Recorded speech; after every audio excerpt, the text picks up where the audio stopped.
When COVID-19 was first announced in Kenya in March 2020, the country was highly reliant on WHO data and by observing the infection rates in other countries.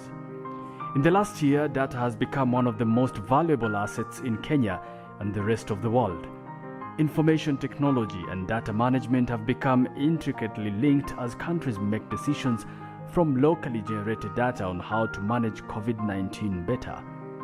Schools closed, movement restrictions were put in place to reduce the spread of the new virus and to allow the country to prepare. There were a series of government actions that will flatten and delay the curve. In June, there was a new kid on the block, a much needed one, the Center for Epidemiological Modeling and Analysis, CEMA. So when you're faced with a public health emergency like what COVID-19 has done, every day is a learning day, and you have to make a big decision as to should you close schools, should you open them.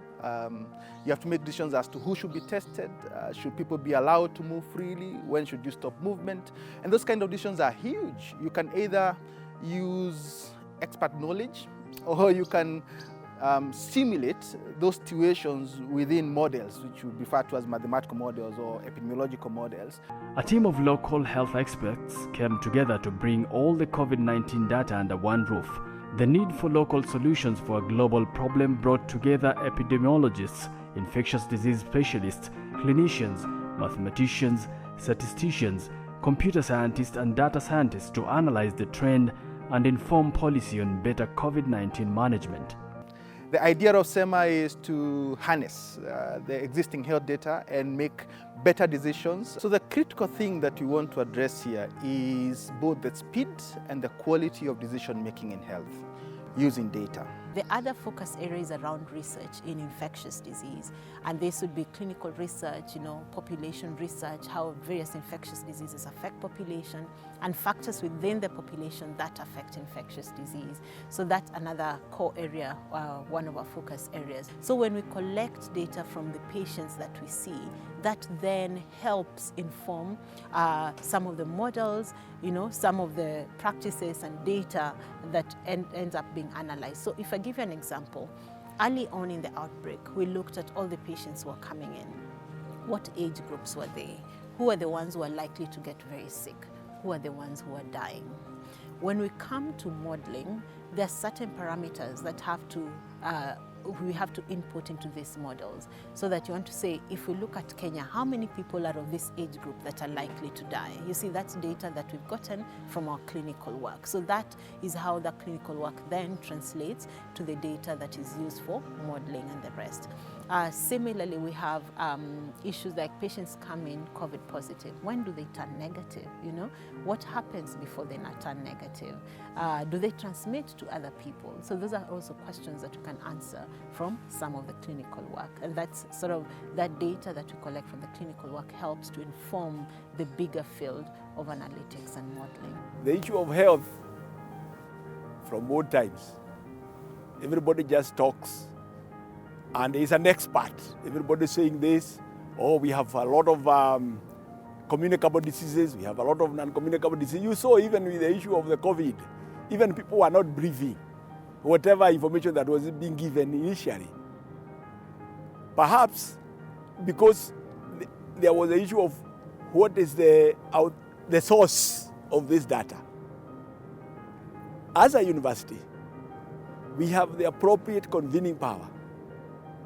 We have the credibility that when we correct this data using our well-trained scholars, the professors here, that this data, when we give it, because even the way we analyze it, is going to be credible and therefore is going to be very usable or very relevant to make decisions, including decisions on where we need to put our resources when we are taking care of the health of our people.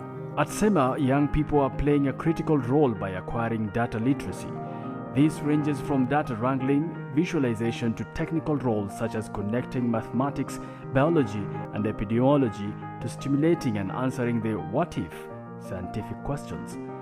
The Center for Epidemiological Modeling and Analysis, CEMA, will also train health workers and postgraduate fellows through short courses that will enhance a better understanding on how to translate data insights into policies that improve public health. CEMA promises to, bring on board people, faculty who are very experienced in the managing of data and data analysis and modeling. And these experienced faculty will be working closely with the fellows, the young, fellows who are going to join the center, to mentor them so that they can become researchers that will be useful in fighting emerging infectious diseases. We get the data, we clean, and we visualize it. Mostly we use graphs and maps so that it's easier to understand the burden of the disease in the public and hence inform decision making to help prevent the disease. Kenya needs experts to take charge to provide its own sources of information and data to solve their public health issues. We need homegrown solutions. We will avail the center for short courses, for many people to come and learn and be mentored to be able to support the health systems in this country. So many people will be generated there with fellowships, with masters and PhD. Because the future of managing health is data. Is data, is data. And CEMA is coming to fill in that gap. I'm registered as a PhD student with University of Nairobi and specifically at the CEMA Institute. So that's where I'm currently doing my PhD studies and specifically focusing on mathematical modeling of COVID-19, trying to understand the control, the transmission, the spread of the disease within Kenya. The sort of data that we collect from the county and even as far below as the sub-county level is cases, line lists of what we call a case line list. And these are cases of people who have tested positive for COVID-19. After we get that, based on the testing, that is transmitted to the national level. And then those cases or that data also essentially is supposed to help us to do contact tracing, to be able to map out where the contacts of the positive cases are and to be able to trace them and isolate or quarantine or isolate them to be able to break the chain of transmission of the virus. So for me, the most important thing, exciting part of this last year of CEMA has been working with extremely young people on data, and some of them we got from the university. The School of Computing gave us some students to come get embedded into Color. So they have this academic responsibility for themselves because most of them, two of them were finishing their masters, but they also have to deliver from a private sector angle. So they were giving us the rigor that comes from academia, but also on the other hand, we were pushing them from a private sector point of view. And if we can do more of this, get that private sector industrial perspective and experience while the students are still students, hopefully some of that agility will be injected into how things are doing. It's exciting to see that women are coming at the forefront, especially in science when it comes to decision making, because they're bringing in the voice of women, which for a long time has mainly been one-sided and fled by the men.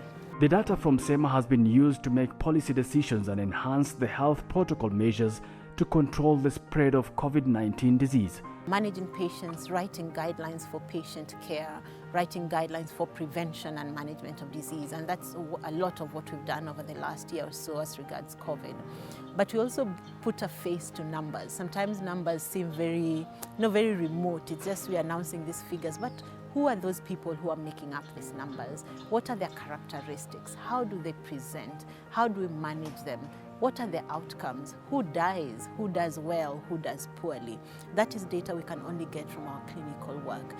And at the school, we provide training. We also do research and also do a lot of extension work also.